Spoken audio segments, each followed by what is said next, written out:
So we proceed now to the next aspect of data link layer on the main core topic of elementary data link layer protocols. So earlier videos we have presented some of the important prominent issues of data link layer, like we concentrated on framing, we concentrated on error management, wherein we have seen error detection, error correction algorithms.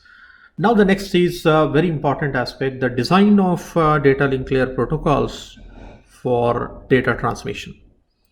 But before we take up the data link layer protocol designs, which is again very important from your lab perspective also, let us see where exactly data link layer protocols or data link layer processes runs on the machine.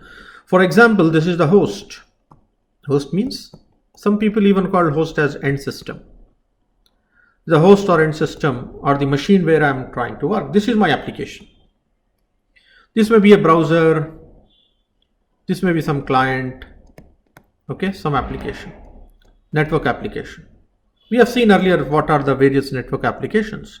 So this runs in application layer. Then we have transport layer, session layer, presentation, all that is of no concern to us. So here I'm going to show you exactly the data link layer protocol place.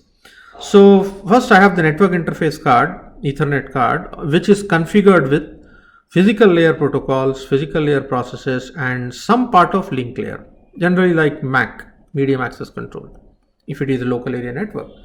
So what I'm trying to say, the physical layer processes and a part of network layer, part of data link layer processes runs in embedded network interface card. So on this you will have a chip. So that chip will be firmwired with the processes or protocols of physical layer and link layer. So physical layer and some of the link layer processes runs on a dedicated hardware called network interface card. And the part of link layer will be running over and above that. So here I'm showing two links, link and link. So part is an NIC and a part of that will be running as a driver as part of operating system. So this is the operating system. This is the operating system. So look at that. So here I have the driver for network interface card, which is already having some part of data link layer functionality or data link layer processes, and then over and above we have the network layer. So what I'm trying to make you understand, the operating system will be integrated with the network layer protocols, network layer processes, entities or protocols, plus some part of link layer, some part of data link layer. So kindly remember the place. If you see the protocol stack, I will have the physical layer and then data link layer and then network layer. Is it not? This is the protocol stack, and then above that we have others. So data link layer takes services provided by physical layer and then provides services to network layer, or network layer take the services provided by data link layer. So this is the arrangement of the protocol stack. So on the physical layer and part of data link layer is embedded onto the network interface card, and then operating system will include part of data link layer processes and also network layer processes. So this is the arrangement, this is the position where data link layer protocols are implemented.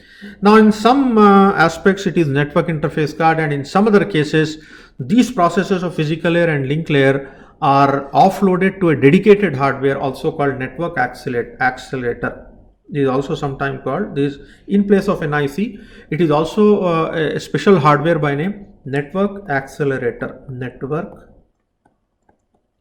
accelerator. In some cases it is network interface card, and in some other cases if it is not network interface card, it is a special hardware called network accelerator. Either way, I mean, just what you have to remember is that basically you will have to understand here. Okay, you will have to understand here that there should be some hardware component like NIC or some hardware component like network accelerator, which will be embedded with basically the physical layer processes and part of network layer processes and a part of data link layer processes, and the other portion of data link layer along with network is part of operating system, and over and above that we can have application that also may include what you say the transport layer and others. So this is the place of data link layer. All right, so I hope the point is clear. Next we will see What are some of this is an important discussion which I'm going to make now. Which I'm going to make now is an important. What are assumptions? I will write point wise so that you can have basic understanding. Assumptions of in the design that we follow. What are the assumptions that we are going to assume in the design of data link layer? Assumptions of data link layer protocols. Suppose this is one host 1, this is host 2, machine 1, connected by means of communication channel. This is the medium. Okay, so here the data link layer, above network layer and below physical layer. So if it wants to send some data to machine 2, if it wants to send some data to machine 2 or host 2, then what are the assumptions? We assume that host 1, that is machine A, you can call this as A, you can call this as B. So wish to send, this is the first assumption, wish to send data to machine B, maybe infinite data. There is no limit, there is no size, there is no restriction, infinite, using reliable connection oriented. So I'm assuming is service, connection oriented service, using connection oriented service. This is the first assumption. That means I'm assuming essentially first instance one-way communication. So therefore machine A has infinite stream of data.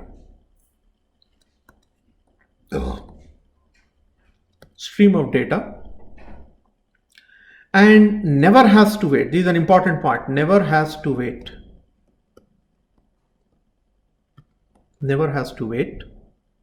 for data.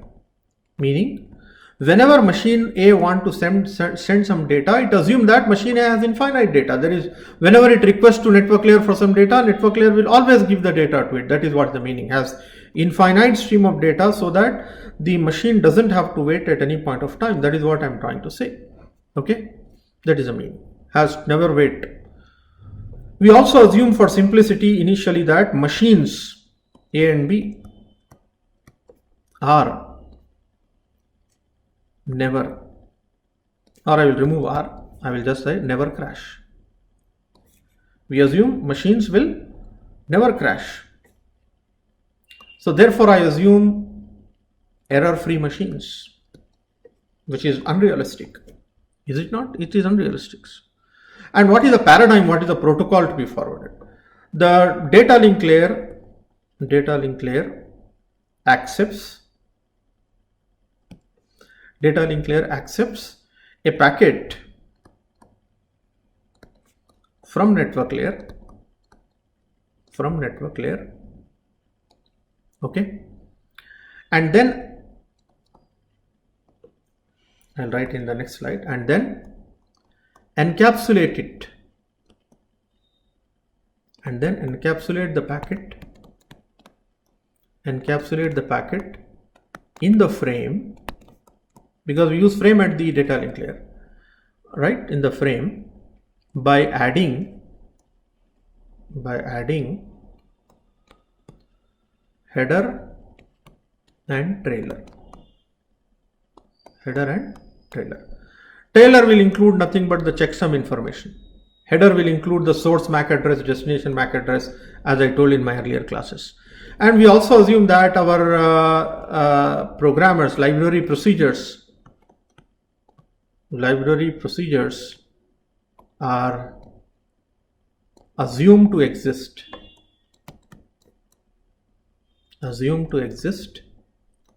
at the interface.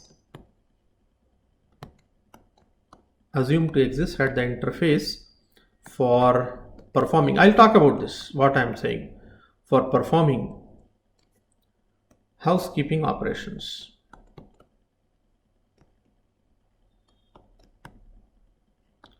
Now that is what is the objective of today's video, that I want to make you understand the data structures data structures and procedures, libraries which are used in the implementation of data link layer protocols. This is what our objective. So we have certain unrealistic assumptions here. First, machine A want to send some data to machine B. The channel is error free. The machine never crash. We have infinite availability of data to be transmitted, and the type of service is connection oriented, reliable connection oriented. So what are the procedures and how the communication will take place, that we need to learn in this particular video. So I will take a PPT. Okay, by means of that I will make you understand how it works. Okay, so here this is the topic, elementary data link layer protocols. All right, so pay attention. So of course the main objective is to learn in the first these are simple protocols, unrealistic protocols called unrestricted simplex protocol, stop and wait, and this is the first thing that we have to, first set of protocol that we have to study, and then we have the second set of protocol. But before we take up the discussion of these protocols, we need to understand very well what are the data structures that we are going to use here, what are the library procedures that we are going to use, we have to understand. So don't worry, I will make you understand in all respects very comfortably. Just try to pay attention. Now before I take up the discussion on data structures and the library procedures, some of the concepts that we need to understand, the terminology that we are going to follow, the model that we are going to follow, you please understand. What is the meaning of error-free transmission and what is the convention that we follow? Like this is our source machine. Let me take link. This is our source machine. This is destination machine. This is machine A, machine B, host 1, host 2. This line represents. And this line, it represents time axis, this time. So at this particular point of time, machine A wants to send some frame.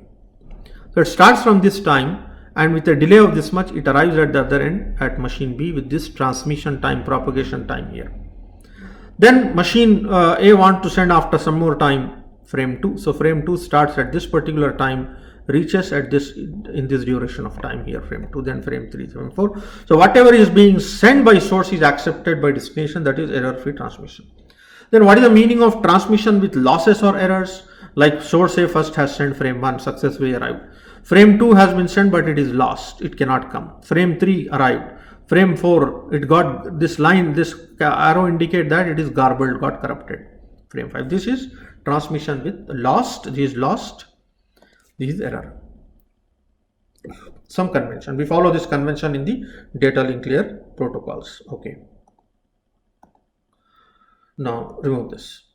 Packets can be corrupted or lost, as I told earlier. So then how are we going to deal that? How are we going to deal with whether if packet is getting lost, then what are we going to do?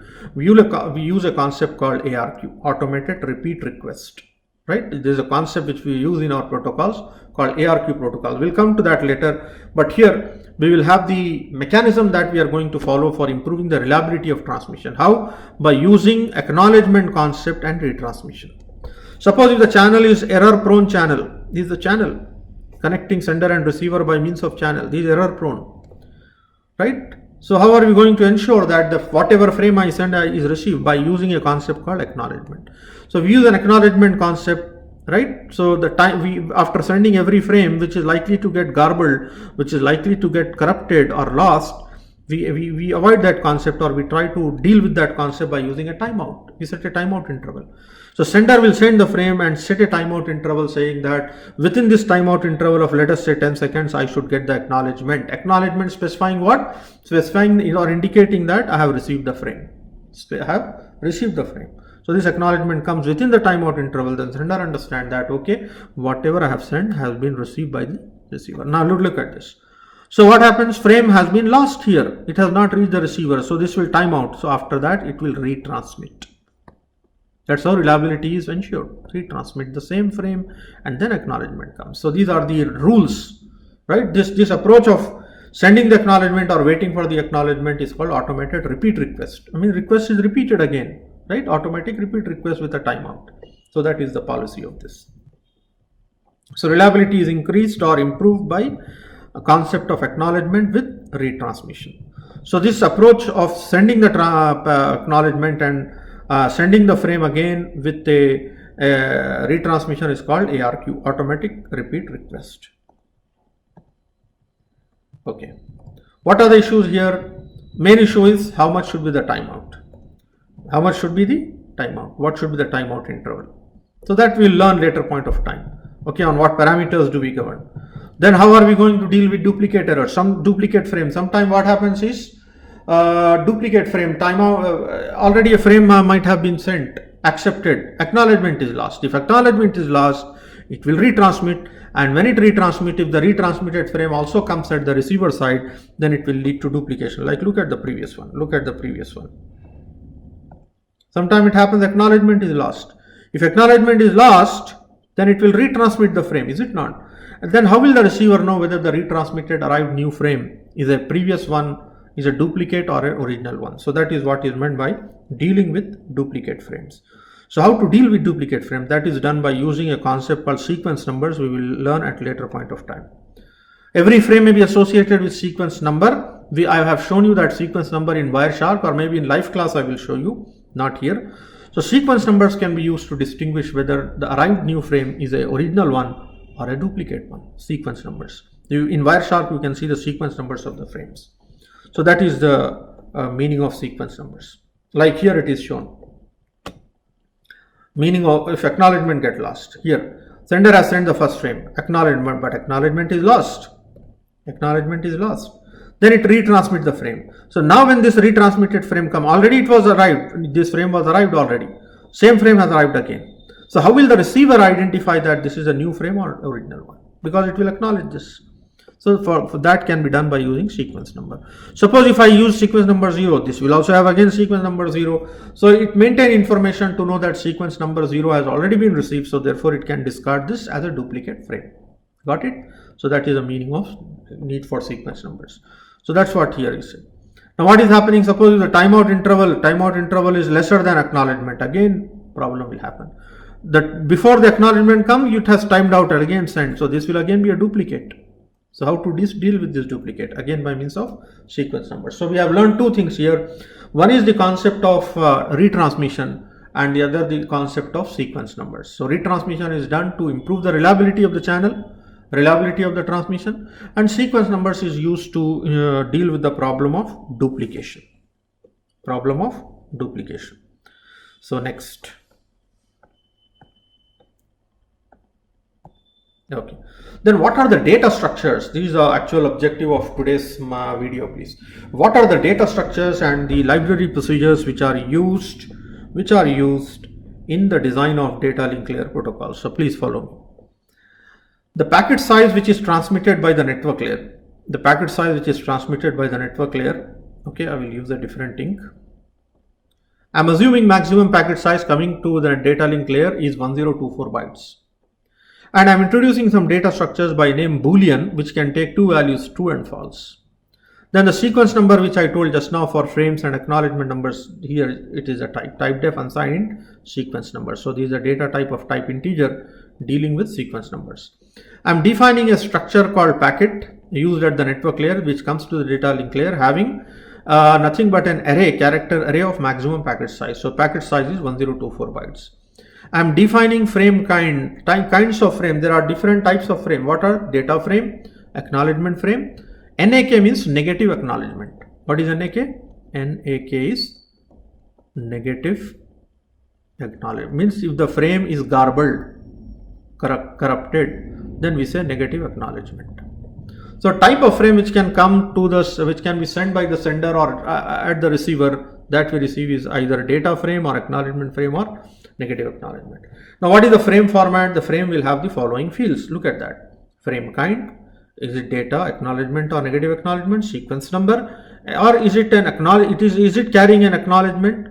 And the packet which comes from the network layer will be encapsulated.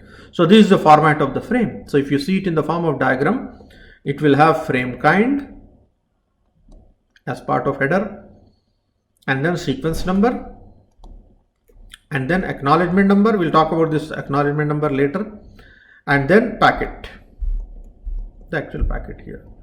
Other checksum also can be there, but I'm not showing here because I'm assuming maybe the machines do not crash. Okay. Then what are the library procedure? The first library procedure is called wait for event. That means this function can be activated by the sender or receiver where I'm waiting for some event to happen. Event can be what? Arrival of frame, transmission of frame, arrival of acknowledgement, and so on. Like that, whenever we activate this function call by name from network layer. So in the sender side, if I activate from network layer, it means a packet will be given by network layer for transmission onto the channel through data link layer. Means a packet will come from network layer to data link layer. Network layer to data link layer, the packet will come through this procedure. Deliver information from an inbound frame to the network layer. This is opposite, to network layer. This is at the sender side, this is at the receiver side. Receiver will forward it to network layer. Sender will take the data from network layer. Get an inbound frame from the physical layer. These are the receiver side. So from physical layer, I will accept what? A frame. And again, this is pass the frame to the physical layer for transmission. These are the receiver side. To physical layer. This sender, sorry. Sender will forward it to physical layer. Start the clock because we have to maintain timer for retransmissions. So start the timer. Stop the clock, stop the timer. This is another function. So these are the functions which we are going to use in the design of our protocols, data link layer protocols. Like that, there are other protocols also you can check, other library functions also you can see here. Acknowledgement timeout, stop acknowledgement timer. We can have timer for both data as well as acknowledgement. Then allow the network layer to cause a network layer ready event. What is that? Enable net. So whenever I say enable network layer means network layer is ready now to start transmission of packets. Forbid the network. If you want to disable the network layer from receiving the packet, you can activate this function. And then we have some macros like define increment k. Means k is less than maximum sequence number, then k is incremented by 1, otherwise k is reset to 0. So these functions will be used in our design of various data link layer protocols. Got my point? Right.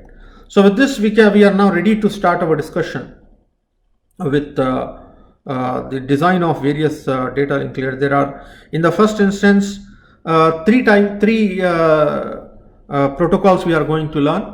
Right, unrestricted simplex protocol, 1-bit stop and wait protocol, then protocol for noisy channel. So using these mechanisms, using these data structures and library procedures, in the next video I will show you the design of those protocols.